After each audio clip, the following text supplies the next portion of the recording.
ఆ బిలాము ఇచ్చినటువంటి ఆలోచనతోనే ఈ బాలాకరాజు చేసినటువంటి ప్రయత్నానికి చివరికి ఇశ్రాయేలీలు పాపంలో పడిపోతారు. కాబట్టి ఈ దినమందు మనం కూడా గ్రహించాల్సింది ఏంటంటే ఎక్కువగా మనుషులు అట్రాక్ట్ అయిపోతున్నారు లోక సంబంధమైన ఫ్యాషన్లకి, వాటికి వీటికి అట్రాక్ట్ అయిపోతున్నారు. ఆ అట్రాక్షన్కే చాలా మంది భక్తి గలవాళ్ళు కూడా, దేవుని యందు భక్తి గలవాళ్ళు కూడా తగ్గిపోతున్నట్టుగా మనం చూస్తూ ఉన్నాం. కాబట్టి ఇక్కడ జరిగింది ఏంటంటే, ఇంత ప్రమాదం జరిగి అక్కడ ఇశ్రాయేలు అందరూ చూస్తూ ఉండగానే మోషే అక్కడే ఉన్నాడు. దేవుడు మోషేతో మాట్లాడాడు. తెగులు వచ్చేసి మనుషులు చచ్చిపోతా ఉన్నారు ఈ పాపాన్ని బట్టి. కాబట్టి ఆ బయలుపోయేవారితో కలుసుకుని అందరంటే అన్య సంబంధమైన వాటికి లోబడిపోయారు.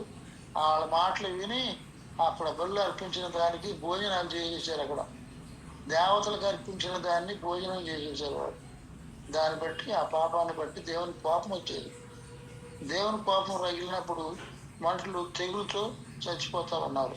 ఇంత జరుగుతూ ఉంటే, ఇవన్నీ జరుగుతూ ఉంటే మోషేకైనా దేవుడు దానికి ప్రాయశ్చిత్తం చేయడానికి ఏం చేయాలని దేవుడు ఆలోచన చెప్తా ఉన్నాడు.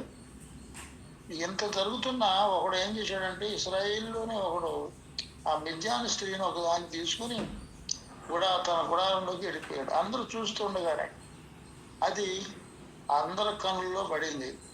అప్పుడు ఫీనెహాసు యాజకుని మనవడు కదా, అహరోను మనవడే, ఈయన చూసి ఏం చేశాడంటే, ఏంట్రా ఎంత జరిగి ఈ తెగులు వచ్చేసి మనుషులు చచ్చిపోతా ఉంటే, అందరూ కొంతమంది ఏడుస్తూ ఉంటే, వీడు ఇంత మూర్ఖంగా ఎంత బరి తెగించాడు ఏంటి అని చెప్పేసి నెమ్మదిగా ఈటు తీసుకుని వాళ్ళు ఎక్కడికి వెళ్ళారు, ఏ గుడారంలోకి వెళ్ళారో చూసి లోపలికి వెళ్ళిపోయి ఆ స్త్రీని ఆ పురుషుని కూడా ఏం చేశాడంటే ఈటుతో పొడిచి, ఒక్క పోటుతోనే ఇద్దరు చచ్చిపోయేలాగా పొడిచి చంపేశాడు.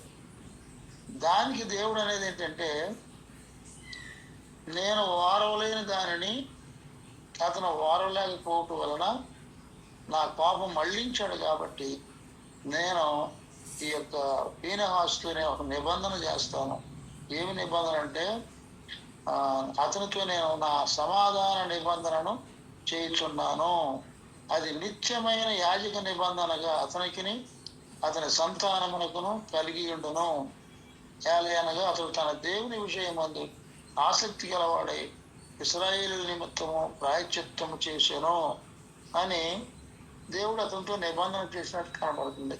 అది ఎలాంటి నిబంధన అంటే, నిత్యమైన అన్ని తరాల వారికి, అన్ని తరములన్నిటను అని మనం 106వ కీర్తన చదువుతాం. తరములన్నిటను నిత్యము ఉండేటువంటి నిబంధన. అబ్బా, ఆయన జీవితంలో ఒక మంచి పని చేసినందువల్ల దేవునికి అది ఎంత సంతోషం అయిపోయిందో. ఆ విధంగా తన సంతానానికి తరతరాలకి నిలిచిండేటువంటి నిబంధన చేసినట్టుగా మనం చూస్తున్నాం. మనం కూడా అబ్రహాం విషయంలో కూడా జ్ఞాపకం చేసుకుంటే, అబ్రహాము దేవుని నమ్మెను, దేవుడు అతనికి అది నీతిగా ఎంచెను అని మనం చదువుతాం. అక్కడ కనపడద్దు నీతిగా ఎంచుకోమంటే. ఈ ఫీనెహాసు చేసింది కూడా ఇతనికి నీతిగా దేవుడు ఎంచాడని మనకు. ఆ నీతి యొక్క వారసత్వం ఎన్ని తరాలు చూసారో, తరతరములకు ఉండేటువంటి నిబంధన దేవుడు చేసినట్టుగా మనం చూస్తున్నాం. అంటే పిల్లరా, ఇతని పేరు ఫీనెహాసే, కానీ ఇంకొక ఫీనెహాసు మనకు కనపడతాడు సమూయేలు గ్రంథం మొదటి అధ్యాయంలో మనకు కనపడతాడు. ఆయన ఎవరయ్యా అంటే ఏలీ కుమారులు ఇద్దరు, హోఫ్నీ ఫీనెహాసులు. వారు కూడా యాజక వంశమే. ఏలీకి దేవుడు చెప్పింది ఏంటంటే, దేవుడు అక్కడ మనసున్న కేవలం ప్రతికూలం ఆయన అని మనం కనపడుతుంది. 2వ అధ్యాయంలో సమూయేలు గ్రంథం, మొదటి సమూయేలు గ్రంథం 2వ అధ్యాయంలో అక్కడ దేవుడు చేసినటువంటి ఒక మాట, చెప్పిన మాట ఒకటి మనకు కనపడుతుంది. ఏంటంటే 30వ వచనంలో, నీ ఇంటి వారును నీ పితరుని ఇంటి వారును నా సన్నిధిని యాజకత్వం జరిగించుదురని యెహోవా ఆజ్ఞ ఇచ్చి ఉన్నాను. ఇప్పుడు అది నా మనసునకు కేవలము ప్రతికూలమాయనని ఇశ్రాయేలు దేవుడైన యెహోవా సెలవిచ్చుచున్నాడు. కావున యెహోవా వాక్కు ఏదనగా, నన్ను గణపరచువారు నేను గణపరచుదును, నన్ను తృణీకరించేవారు తృణీకారం పొందుదురు. ఆలకించుము. రాగల దినములలో నీ బలమును నీ పితరుని ఇంటి బలమును నేను తక్కువ చేతును. నీ ఇంట ముసలివాడు ఒకడును లేకపోవు. యెహోవా ఇశ్రాయేలుకు చేయదలిచిన మేలు విషయంలో నా నివాసస్థలమునకు అపాయం కలుగుగా నీవు చూతువు. ఎప్పటికీ నీ ఇంట ముసలివాడు ఉండడు. నా బలిపీఠమునొద్ద ఎవడు ఉండకుండా నేను అందరినీ నశింపజేయగా విడిచివాడను కనుక అది నీ కనులు క్షీణించుటకును నీవు దుఃఖము చేత క్షయమగుటకును సాధనమగును. నీ సంతానపు వారందరూ వయకాలమందే మరణమవుదురు. నీ ఇద్దరు కుమారులైన హొప్నీకిని ఫీనెహాసుకును సంభవించునని నేను చెప్పిన దానికి నీకు సూచనగా ఉండును. ఒక్కనాటి అందే వారిద్దరు మరణమవుదురు అని దేవుడు ఏలీతో దేవుడు చెప్పినటువంటి అది నిబంధన కాదు. నేను ఒకప్పుడు నిబంధన చేశానయ్యా మీతో, కానీ నా నిబంధన వెనక్కి తీసుకుంటున్నాను. దేని బట్టంటే నీ కుమారులైన హొప్ని ఫీనెహాసులు చేసినటువంటి ఈ నీచమైన కార్యం. వాళ్ళు యాజకులు అయ్యుండి ఇలాంటి తప్పుడు పని చేశారు కాబట్టి ఆ విషయంలో ఫీనెహాసును బట్టి ఇదిగో నేను మీతో నేను వెనక్కి తీసేసుకుంటున్నాను నా నిబంధన అని చెప్పి అక్కడ ఏముంటుందంటే తర్వాత మనం 3వ అధ్యాయాలు చదువుకుంటాం.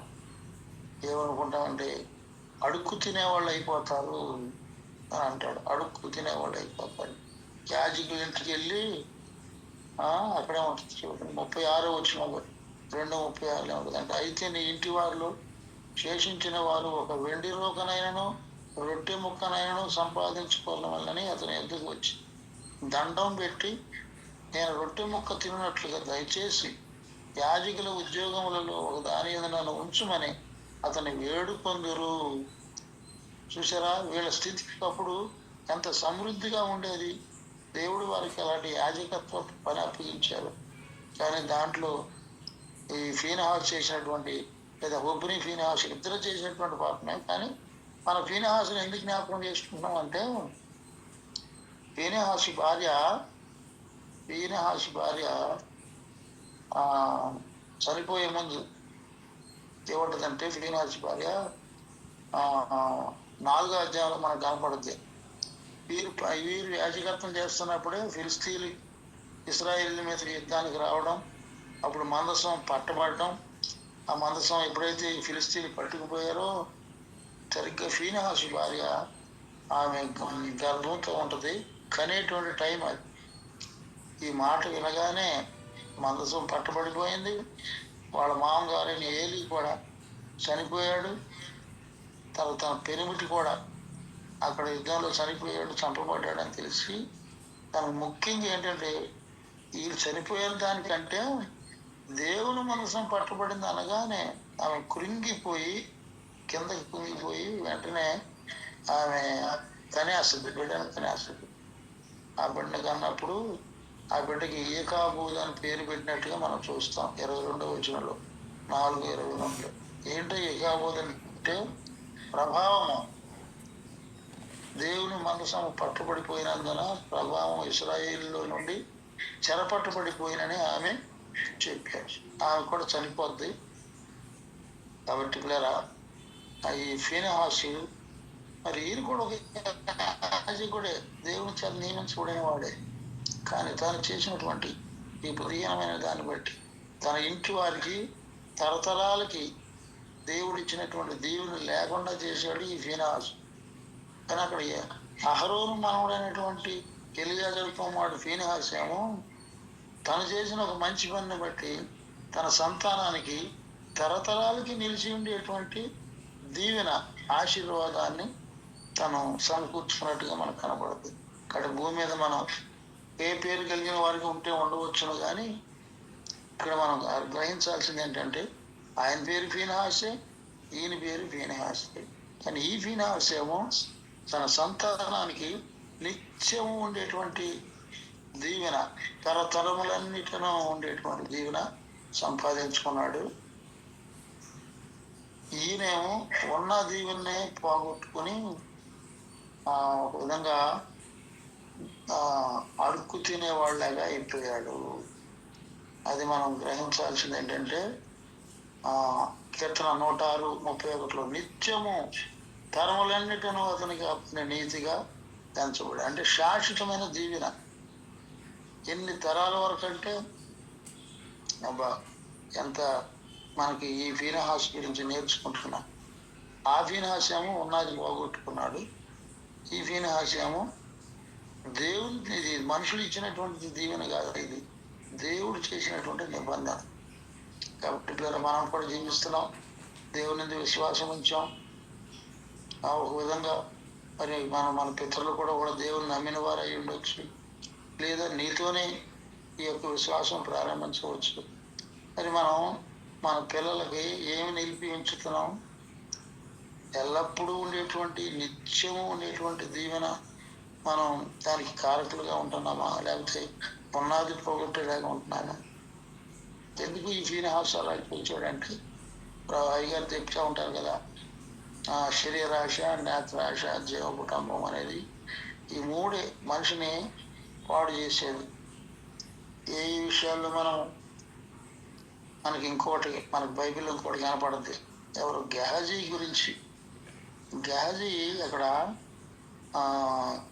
తన సంతానానికి నిత్యము సదాకాలం అని ఉంటుంది.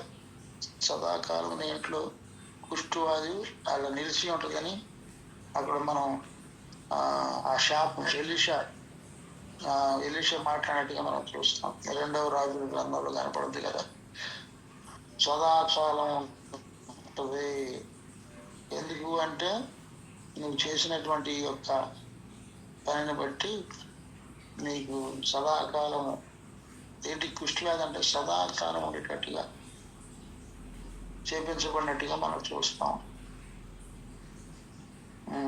మనకు 2వ రాజులు 5వ అధ్యాయంలో మనకు కనపడుతుంది, చివరి వచనంలో 27వ వచనం. కాబట్టి నయమాను కలిగిన కుష్ఠు నీకును నీ సంతతికిని సర్వకాలము అంటేయుడును అని చెప్పగా వాడు మంచు వలె తెల్లనైన కుష్ఠము కలిగి ఎలీషా ఎదుట నుండి బయటికి వెళ్ళెను.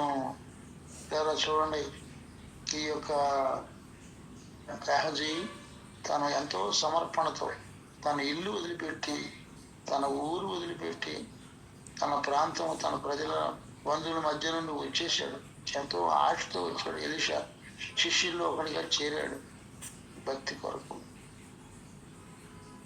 కానీ తను భక్తి నేర్చుకుంటా వచ్చి భక్తి నేర్చుకుంటూనే ఉన్నాడు. కానీ తన హృదయంలో ఇంకొక తన మనసులో దేవునికి విరుద్ధమైనటువంటి వాంఛ కనబడుతూ ఉంది. అయ్యగారు నాకు పెళ్లి కాలేదు. ఆ టైంలో అయ్యగారు మాకు చెప్పింది ఏంటంటే, నేను తర్బీదు గురించినప్పుడు, అబ్బాయి దేవుడి స్థలాన్ని మనకి ఇచ్చాడు, ఈ స్థలంలో మీరు భక్తి నేర్చుకోవడానికి వచ్చారు. అయితే మీరు ఇక్కడ సరైనటువంటి ఆసక్తి భక్తి లేకుండా మీరు దాన్ని ఉపయోగించుకోలేకపోతే సదాకాలం ఉండేటువంటి భ్రష్టత్వానికన్నా గురవుతారు. లేకపోతే భక్తి గల వాళ్ళు భక్తులు అవుతారు. కాబట్టి మీరు దేవుడు మీకు ఇచ్చిన అవకాశాలని మీరు ఎలా ఉపయోగించుకుంటారు? భ్రష్టత్వానికి అప్పగించుకుంటారు, అయితే భక్తికి ప్రయారిటీ ఇచ్చి భక్తి నేర్చుకుంటారు. అది మీ చేతుల్లో ఉన్నాయా అని చెప్పి అయ్యగారు ఆ దినాల్లో చెప్పినట్లుగా, లేదా మనం దేవుని దగ్గరికి వచ్చాం, జీవం గల దేవుని దగ్గరికి వచ్చాం. జీవం గల దేవుని దగ్గరికి వచ్చినప్పుడు మనం ఆట అంటే అగ్నితో ఆట ఆడినట్టు కాకుండా భయంతో ఉండాలని మనకి బైబిల్లో మాటలు మనకు కనబడతాయి. ఏంటంటే ఆదికాండంలో మనకి ఏం కనబడుతుంది అంటే, ఆదికాండం 3వ అధ్యాయంలో చక్కని మాటలు ఏముంటుంది చూసారా? అపవాది అనేవాడు దేవుడు ఎలాగో లోకమంతటా మనుషులను చూస్తున్నాడు, సాతాను కూడా మనల్ని కూడా గమనిస్తున్నాడు. 3వ అధ్యాయంలో ఒక మాకు చక్కని మాట ఏముందంటే, ఆదికాండంలో దేవుడని యెహోవా చేసిన సమస్త భూజంతువులలో సర్పము యుక్తి గలదై ఉండెను. సర్పం భూజంతువులలో చాలా జంతువులు ఉన్నాయి, కానీ సర్పం అంట యుక్తి గలదై ఉందంట. అందుకని సాతానుడు ఏం చేశాడంటే కనిపెట్టి అబ్బా యుక్తి అనేటువంటి దానికి భక్తికి అది కలిసేది కాదు, కాబట్టి వీడు నాకు అనుకూలంగా ఉంది ఈ సర్పం అని సాతానుడు సర్పంలో చొరబడి సర్పాన్ని ఉపయోగించి మన ఆది తల్లిదండ్రులు అనేటువంటి ఆదాలను ఏం చేశాడంటే వాడు పడగొట్టేశాడు. వాడి మాటలకి అట్రాక్ట్ అయిపోయి ఇప్పుడు మనం అందరం అలాంటి పాపులం అయిపోయాం. కాబట్టి నేను అర్థం చేసుకున్నది ఏంటంటే మనుషుల్లో కూడా యుక్తి ఉంటుంది, యుక్తి కుయుక్తి ఇలాంటి కుట్రలన్నీ ఉంటాయి. పైకి ఒకటి మాట్లాడతారు, లోపల ఒకటి ఉంటుంది అనుకో. ఈ యుక్తి ఎవరెవరిలో ఉందో సాతానుడు జాగ్రత్తగా స్కాన్ చేస్తాడనమాట. ఈ యుక్తి కలవాడు ఎవడో వాడిని నెమ్మదిగా వాడు స్వాధీనం చేసేసుకుంటాడు. యథార్థంగా ఉన్నవాడిని వాడు ఏం చేయలేడు. యుక్తిగా నడుచుకుంటూ అబ్బా నేను తెలివిగలవాడిని, ఎట్టుగా తెలివిగలవాడిని అంటే ఏంటంటే అయ్యగారు ఒక పని అప్పు చెప్పారనుకో, మీరు 5గురు ఈ పని చేయమన్నారు అనుకో, చేయమన్నప్పుడు చెప్పేసి వెళ్ళిపోయారు అయ్యగారు. కానీ 5గురు పని చేయాల్సింది ఒకడేం చేశాడంటే ఆ పనులు వచ్చినట్టు వచ్చి నమ్మకు తప్పించుకొని ఎస్కేప్ అయిపోయి ఆయన సొంత పని ఇంటికి తన సొంతం లేదు ఇంట్లోనే కూర్చోవటం జరుగుతుంది. తీరా అయ్యగారు సాయంత్రానికి వచ్చేసరికి పని అయిపోయింది. 5గురికి అప్పు చెప్పారు కానీ 4గురే చేశారు ఈ పని, ఒకడు మాత్రం తప్పించుకున్నాడు. మళ్ళీ తర్వాత సాయంత్రం వచ్చిన తర్వాత ఈ 5గురు మళ్ళీ వచ్చి కనపడతాడు. ఏమని కనపడతాడు? నేను చేసేమయ్యా అన్నట్టు కనపడతాడు, కానీ పని చేయలే. అట్లా ట్రైనింగ్ పీరియడ్లోనే చాలా మంది కొన్ని యుక్తులు ఉపయోగించి పైకేమో చేసినట్టుగా అందరిలో చేసిన వాళ్ళ కనపడుతుంది. మీరు ఈ పని చేశారు కాబట్టి మీకు అందరికి నేను గిఫ్ట్ తెచ్చానా అని అయ్యగారు టీషర్ట్లో లేదా ప్యాంట్లో ఇచ్చే వరకు వాళ్ళందరితో పాటు ప్యాంటు టీషర్ట్లు తీసుకుంటాడు. కానీ నిజంగా తన మనసాక్షిని బట్టి చూస్తే ఆయన ఆ పనులు ఇన్వాల్వ్ అవ్వాల.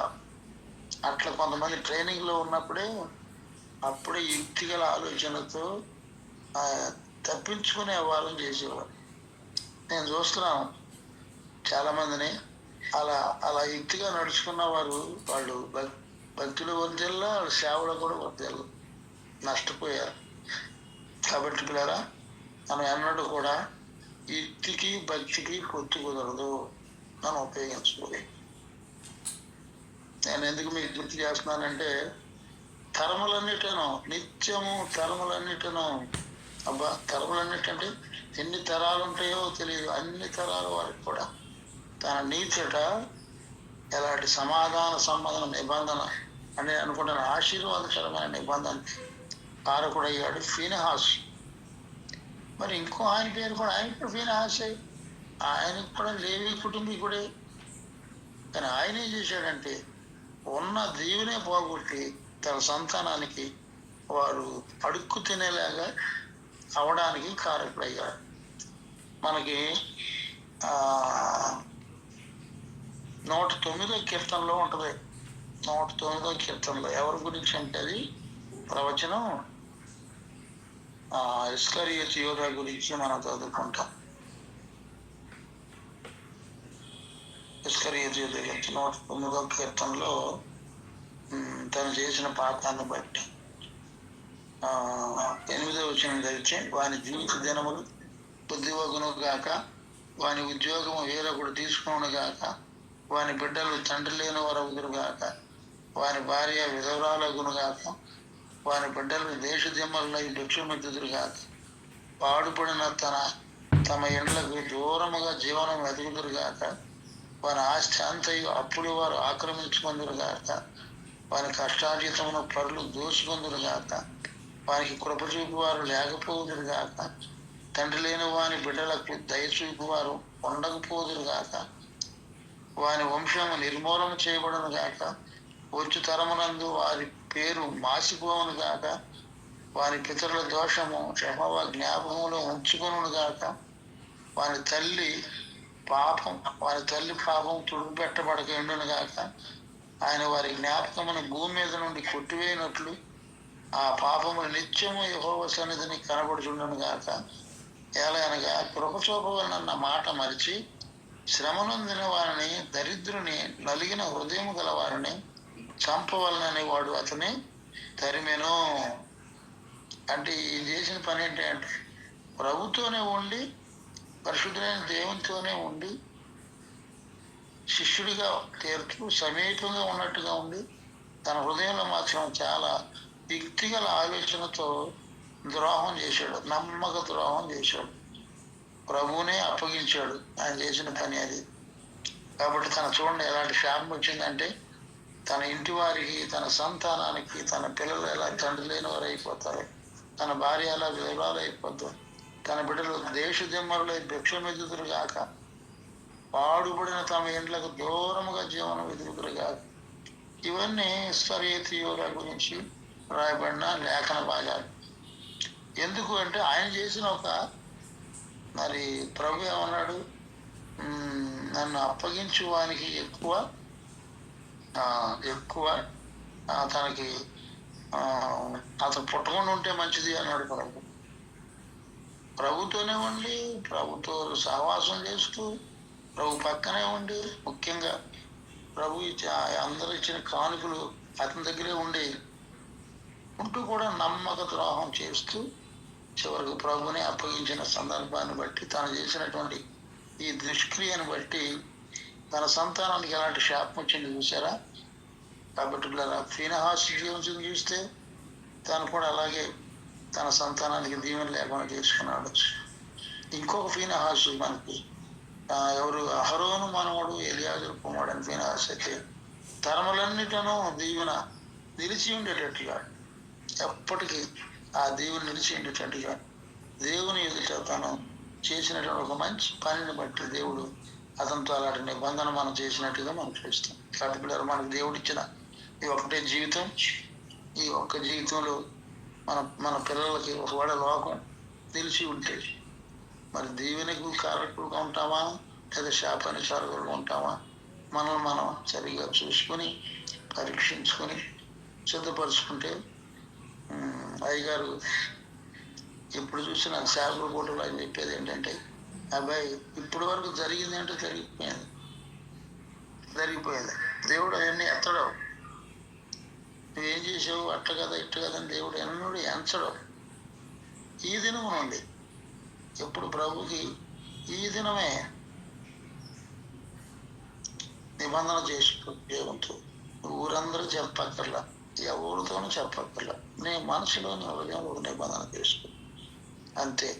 దేవుడు చూస్తున్నాడు నీ హృదయాన్ని.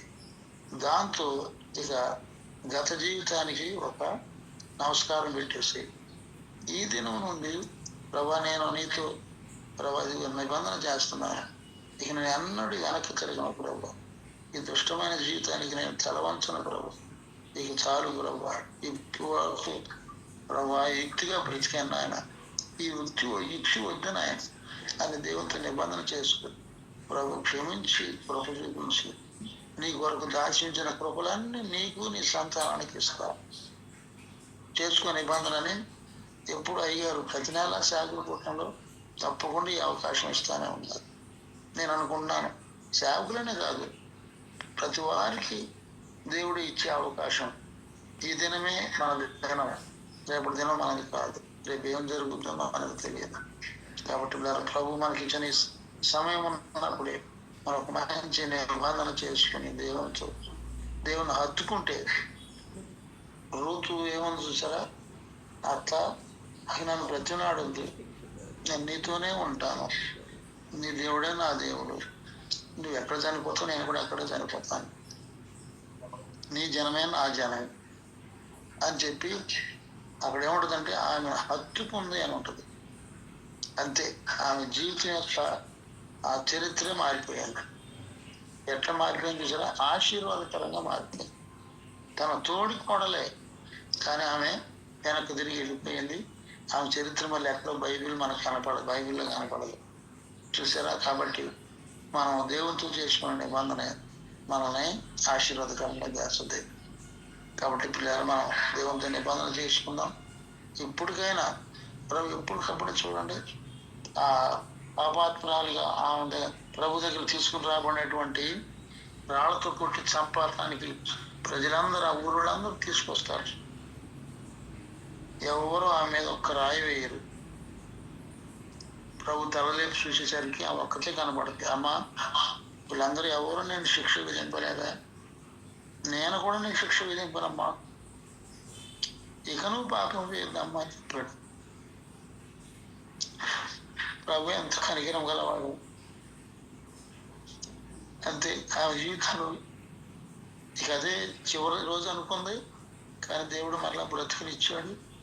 బ్రతికింది, ఆయనకి సాక్షిగా జీవించింది.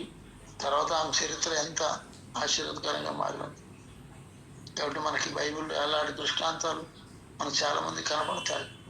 రాహాబు అనే వేశ్య కూడా అంతే.